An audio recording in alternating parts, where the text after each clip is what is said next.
संगम नगरी प्रयागराज में 3 जनवरी 2026 से विश्व के सबसे बड़े धार्मिक और आध्यात्मिक मेले माघ मेले की शुरुआत होने जा रही है और इसको लेकर सभी विभाग अपनी तैयारियों में जुटे हैं। खासतौर पर अगर पावर कॉर्पोरेशन की बात करें तो पावर कॉर्पोरेशन ने भी अपनी तैयारियां लगभग पूरी कर ली है और हमारे साथ पूर्वांचल विद्युत वितरण निगम लिमिटेड के एमडी शंभू कुमार जी हैं, वो आज यहाँ पर पहुंचे हैं। माघ मेले में जो कंट्रोल रूम बनाया गया है उसको इन्होंने इनॉग्रेट किया है। इस बार विद्युत विभाग भी कई पहल कर रहा है। 25 सब स्टेशन बनाए गए हैं, काफी संख्या में विद्युत विभाग के कर्मचारी हैं। लाइटिंग की व्यवस्था की गई है, पूरे मेले की लाइटिंग की व्यवस्था जो है, चूंकि यहाँ पर रोशन रहे, रात के समय बिल्कुल दूधिया रोशनी से नहाए रहे। और इसके अलावा एक और पहल की गई है कि इस बार क्यूआर कोड हर पोल पर लगाए जा रहे हैं, जो जनता की न केवल बिजली विभाग के से संबंधित समस्याएं बल्कि दूसरे विभागों से संबंधित जो समस्याएं हैं उसके बारे में भी वो जानकारी देंगे। हम सीधे सर से बात करते हैं, जानने की कोशिश करते हैं कि विद्युत विभाग कितना तैयार है मेलों को लेकर और क्या क्या इस बार नया हो रहा है। सर, सबसे पहले न्यूज 18 पर आपका बहुत बहुत स्वागत है। माघ मेला सीएम योगी आदित्यनाथ जी के बिल्कुल ड्रीम प्रोजेक्ट में है, लगातार इसकी मॉनिटरिंग करें, विद्युत विभाग कितना तैयार है इस मेले को लेकर? देखिए, माघ मेला में श्रद्धालु आते हैं और यहाँ पे बिजली की व्यवस्था एक बहुत ही महत्वपूर्ण कार्य होता है। हम लोगों ने माघ मेला के पूर्व से ही हम लोगों ने सही समय से काम शुरू कर दिया था। हमारे लगभग सारे काम पूरे हो गए हैं। एलटी लाइन, एचटी लाइन, सारे काम तैयार पूरे हो गए हैं। जो स्ट्रीट लाइट लगाई जाती है कि पूरा रात्रि के समय पूरा मेला क्षेत्र उजाला में रहे, प्रकाश की अच्छी व्यवस्था हो, तो हम लोगों ने 20,000 स्ट्रीट लाइटों की व्यवस्था की है। और मुझे पूरा विश्वास है कि इतनी व्यवस्था से हमारा मेला क्षेत्र पूरी तरीके से उजाले में रहेगा। और यहाँ पे जितने भी लोग आते हैं उनको बिजली के कनेक्शन मेला प्रशासन के द्वारा तय किया जाता है और बिजली का कनेक्शन हम लोग देते हैं। तो बिजली का कनेक्शन हम लोगों ने दिया है और उसके बावजूद भी वहाँ पे कोई अगर समस्या होती है तो हम लोगों ने क्यूआर कोड की व्यवस्था, जैसा आपने अभी जिक्र किया था, कि हर एक पोल पे हमारे जितने भी 15,000 पोल लगाए गए हैं, 20,000 पोल लगाए गए हैं, तो वो हर एक पोल पे एक पीला स्टिकर जिसपे कि क्यूआर कोड लगा हुआ है। अगर कोई श्रद्धालु किसी समस्या को लेके परेशान है तो वो पास के पोल पे जाएंगे और वहाँ पे जो क्यूआर कोड लगा हुआ है उसको अगर स्कैन करते हैं मोबाइल पे तो उनको एक शिकायत फॉर्म भरने का जो है वो खुल के आएगा और उसमें अपनी समस्या, अपना फ़ोन नंबर, अपना नाम और अपनी समस्या का उस पर अगर हल्का सा भी जिक्र कर देते हैं तो तुरंत हमारे डैशबोर्ड पे, जो यहाँ पे आप डैशबोर्ड देख रहे हैं, इस पे वो कंप्लेंट आ जाता है।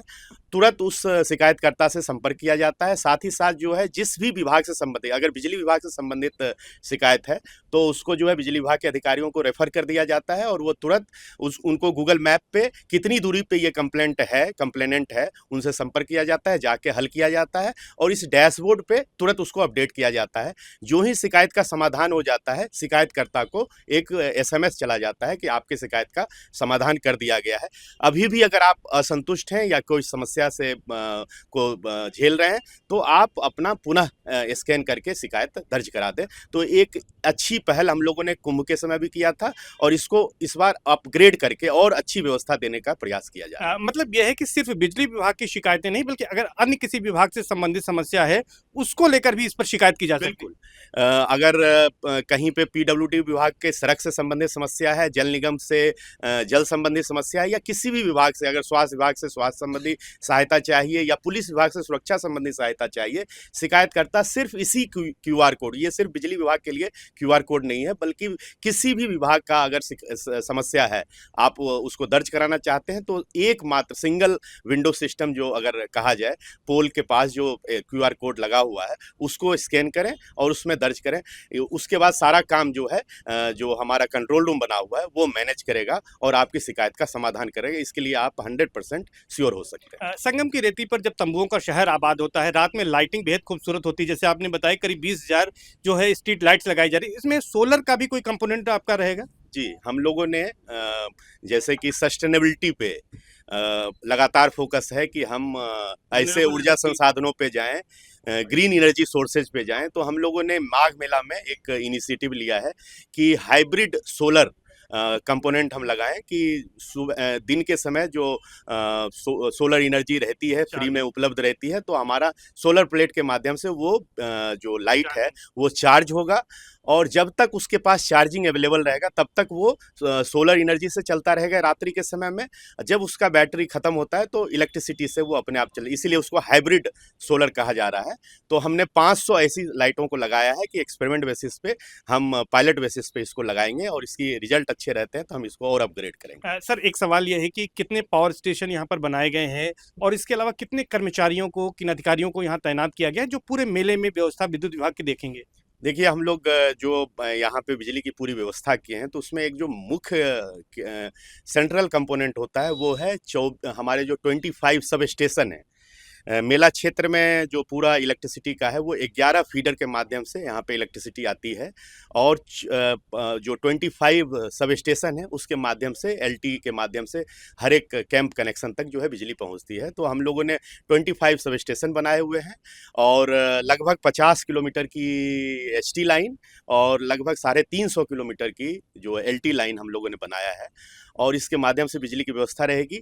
और इनको संचालित करने के लिए हमारे साथ जो है 14 एजेंसी काम कर रही है, 200 गैंग काम कर रहे हैं और 11 एई काम कर रहे हैं, असिस्टेंट इंजीनियर, और एक एग्जीक्यूटिव इंजीनियर काम कर रहे हैं, एक सुपरिटेंडिंग इंजीनियर काम कर रहे हैं, एक चीफ इंजीनियर काम कर रहे हैं। और ये पूरे कंट्रोल रूम के माध्यम से पूरी व्यवस्था को जो है हम लोग नियंत्रित करेंगे और एक अच्छी व्यवस्था देने का प्रयास है। एक सवाल ये है कि सर कई घटनाएं जो है वो स्पार्किंग की वजह से होती हैं, उसको लेकर किस तरह के सेफ्टी मेजर्स उठाए जा रहे हैं कि स्पार्किंग घटाने, क्योंकि जो तंबू बने होते हैं वो कपड़े के बने होते हैं या वो जलने वाले पदार्थों से होते हैं, इसको लेकर कुछ और विशेष सावधानियां बरती गई इस बार? जी, इसके लिए हम लोगों ने बिल्कुल सावधानी बरते और इसके लिए सावधानी बरतने की बहुत ज़्यादा आवश्यकता है। इसमें विभाग की तरफ से और जो हमारे श्रद्धालु आ रहे हैं उन दोनों की तरफ से जो है सावधानी बरतने की ज़रूरत है। जो विभाग की तरफ से सावधानी बरती गई है, जितने भी मटेरियल लगाए गए हैं high quality high class material लगाए गए हैं कि किसी भी तरह का फॉल्ट ना हो, किसी तरह की आग या स्पार्किंग की चीज़ ना हो। हम लोगों ने कहीं पे जॉइंट तार में कहीं जॉइंट नहीं छोड़ा है, पूरी की पूरी तार लगाई है क्योंकि जॉइंट के पास स्पार्किंग की संभावना रहती है। जितने भी कनेक्शन दिए जा रहे हैं एमसीबी की व्यवस्था की है ताकि अगर लोड ज़्यादा जाता है तो अपने आप फ्यूज ट्रिप कर जाएगी, तो ये भी व्यवस्था दी गई है। और हम लोग जितने भी कैंप कनेक्शन दे रहे हैं हर एक उपभोक्ता को, हर एक श्रद्धालु को एक पैम्पलेट दे रहे हैं कि सावधानी बरतना किस तरीके से है, हीटर का प्रयोग नहीं करना है, गीजर का प्रयोग, अपील की जा रही है आपकी ओर से? अपील की जा रही है, उनको जागरूक किया जा रहा है क्योंकि श्रद्धालु की जागरूकता और बिजली विभाग की सतर्कता के दोनों के कॉम्बिनेशन से ही हमें सफलता मिलेगी। और कुंभ के समय हमने जो है 0 इंसिडेंट, इलेक्ट्रिसिटी के फायर इंसिडेंट जो है 0 रहे थे, तो वही रिकॉर्ड हम लोग माघ मेला में भी मेंटेन करना चाहते हैं। सर एक आखिरी सवाल है, आपने तमाम सवालों के जवाब दिए हैं। बिजली विभाग माघ मेला 3 जनवरी शुरू हो रहा है, कितना तैयार है, अपनी तैयारियों को लेकर क्या कहेंगे? तो मैं एक शब्द में कहूँगा, हम 100% 100% तैयार हैं और श्रद्धालुओं को सेवा करना एक सौभाग्य की बात है। तो इसके लिए जो है हमारा पूरा विभाग सेवा भावना से जुटा हुआ है और एक अच्छा सेवा का रिकॉर्ड बनाने के लिए हम लोग काम करेंगे। धन्यवाद सर। तो ये पूर्वांचल विद्युत वितरण निगम लिमिटेड के एमडी शंभू कुमार जी हैं, जिन्होंने हमारे तमाम सवालों के बेबाक जवाब दिए हैं। उनका ये दावा है कि विद्युत विभाग पूरी तरह से माघ मेले को लेकर तैयार है। इस बार जो महाकुंभ में इनिशिएटिव लिया गया था क्यूआर कोड का, उसे भी लिया गया है। इसके अलावा तमाम तरह से लोगों को जागरूक किया जा रहा है कि वो हीटर न जलाएं और ऐसे कार्य न करें कि स्पार्किंग की कोई घटना हो, शॉर्ट सर्किट हो और किसी तरह की अग्निकांड की घटना हो। तो कुल मिलाकर ये कह सकते हैं कि इस बार विद्युत विभाग की तैयारी सबसे पहले पूरी हो चुकी है और विद्युत विभाग यहाँ आने वाले श्रद्धालुओं, कल्पवासियों और साधु संतों की सेवा के लिए तत्पर है। सर्वेश दुबे, न्यूज़ 18 प्रयागराज।